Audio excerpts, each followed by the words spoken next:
You all know that culture is important. The question is, how do you build culture? And now you probably say, well, who can tell me? I can tell you, who can tell you. We have an expert on the matter with us here today, the translator of the NASA way, a retired NASA HR executive, the chief HR inclusion officer at the Space Center in Houston, so someone who really had to navigate from public service and everything that comes with it through his whole career. I'm very proud to have you here. Hello and welcome, Brady Pyle.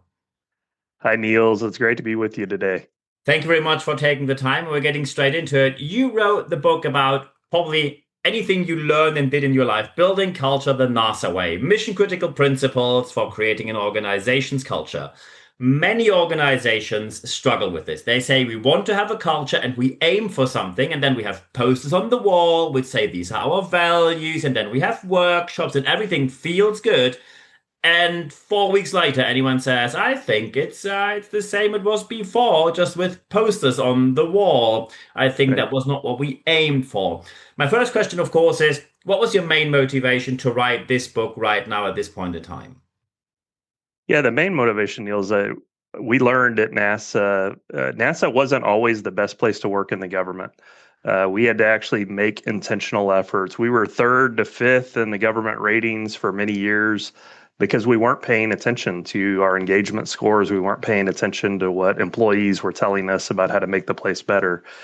When we got intentional about it, when we used some very practical strategies that I outline in the book, part of the reason I wanted to write the book is the last 10 years I've spoken at a variety of HR conferences and different places, talked to different leaders, and they understand that the framework we used, the strategies we used are things they can do in their organization.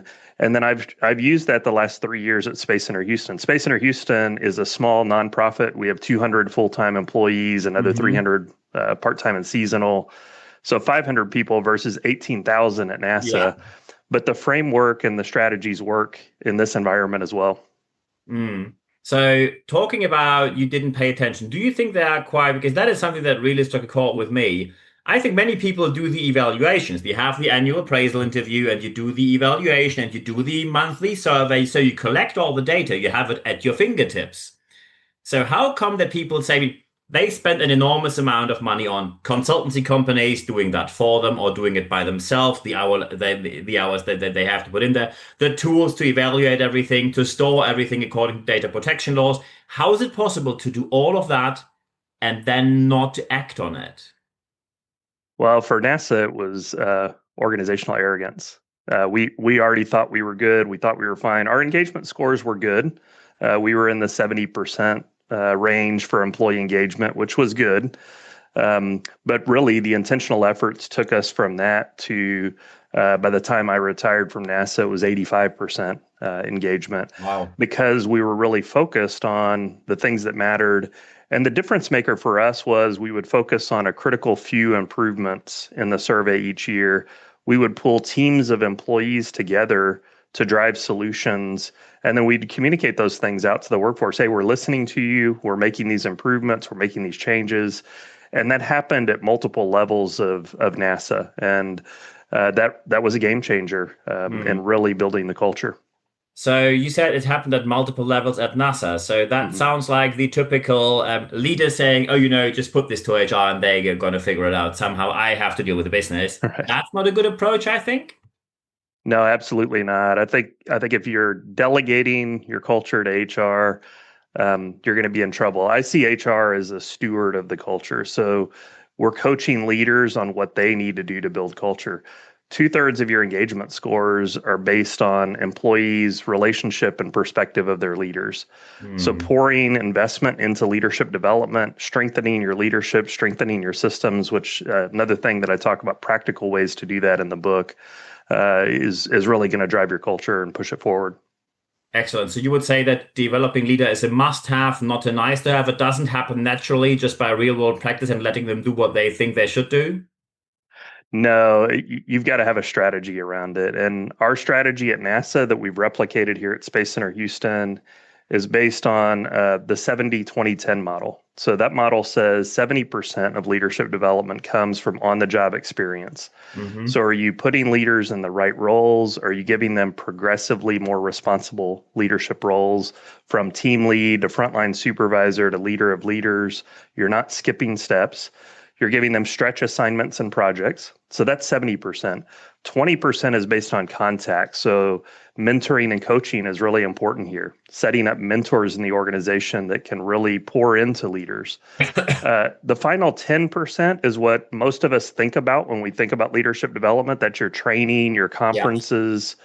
And so that was an important model at NASA to really reframe the thinking for leaders. When they would come to HR and say, "Hey, I need to develop this leader. Can you find a class for them?" We would say, "Well, hey, how are you pouring into them from a on-the-job training experience? Who is mentoring them? Can we get Mm. them executive coaching to really build out their leadership skills?" Yes, the training and conferences are important to learn the concepts, but these others are much more important to developing leaders. So you need a holistic approach to leadership to actually make it work.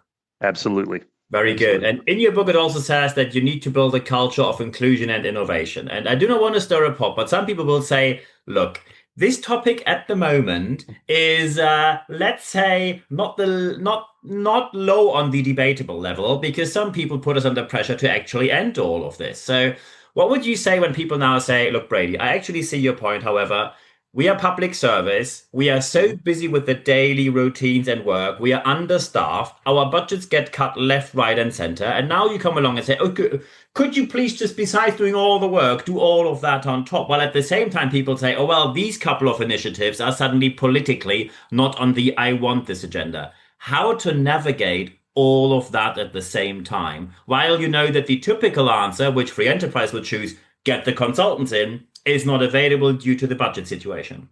Right, right. So I can only speak from my experience at NASA, and then certainly here at Space Center Houston. And for us at NASA, when we started building a culture strategy around inclusion and innovation, it was really born out of, frankly, out of some of the accidents that we experienced. So coming out of the Columbia accident, one of Mm, the things we learned is we had data and information in the system that didn't reach leaders. And so, how were our leaders kind of asking questions? How are they bringing that forward? And so, when we looked at culture strategy, we said we really need a culture of inclusion where everyone here is at the table, their voice is being heard. And then that way we come up with more creative, innovative solutions. We also need to be open minded to different perspectives, different ideas. We had a leader who really emphasized benchmarking, getting out there. Again, that was combating that culture of organizational arrogance, where, hey, mm, NASA, we thought we were the best. We thought we had all the answers, and so reaching out, really understanding that. So this notion of inclusion driving innovation. When I got to Space Center Houston, we had the branding initiative, and our three core values were, we're space enthusiasts. We love telling the story of the past, present, and future of human spaceflight. We're people driven. We believe in the inclusive power of people. And then we're champions of curiosity. We really want to inspire curiosity both in our crew members that we call employees and then our guests as well. So when I looked at that, I said, hey, this culture strategy of inclusion and innovation fits with the values that are here. And mm. so we actually updated my title. I came in as VP of HR and I'm now the Cheerio at Space Center Houston, the Chief HR and Inclusion Officer, because for us, inclusion is about making sure that everyone is included. I Mm. know the opponents of a lot of the DEI efforts really point to they were segmenting the workforce, and for us, inclusion is about making sure that everyone is included. The Mm. big thing for us at NASA was figuring out how to include the white guys in Yeah. the inclusion and innovation effort, and we did a good job of kind of pulling them in and getting buy-in to this notion of inclusion is about the full team. Mm. Excellent. So, of course, I now have to ask, when people now put this in place, they say you changed something, and sustaining something that was changed is not easy. So, let's say I put all of this in place and we celebrate and we now have it. How do I keep the momentum? Because let's face it, daily business will come through the door, and then the fascination very quickly vanishes. So Right. how can I keep this momentum up? How can I sustain what I put into the organization? Again, I would go back to what I learned at NASA, and we would have a yearly focus. We would look at our both the engagement scores, what we were hearing through focus groups, what we were hearing through. We had regular leader feedback, what we called upward feedback, where employees gave leaders feedback on how they were doing. We would look at all that data and say, what are a couple of areas that we need to focus improvements, and again, pull those teams of employees together to go work solutions. We did that year after year. And so what we saw with our engagement surveys, which in the federal government engagement surveys are 120 questions. They're very unwieldy, to be honest. But we saw our response rate creep up to 90%.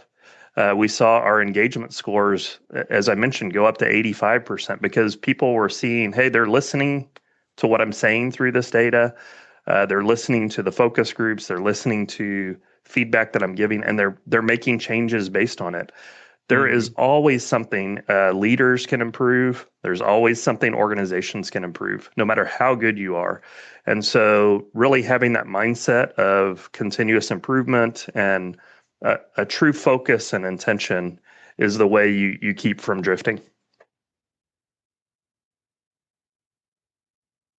Brilliant. So, of course, now I have to ask one more thing. When people now say, I think that Brady can be really helpful for us, either as a coach or trainer or a keynote speaker for our conference, how can people actually reach out to you? LinkedIn is the best way to connect with me. I'm also, they can check out my website at bradypyle.com.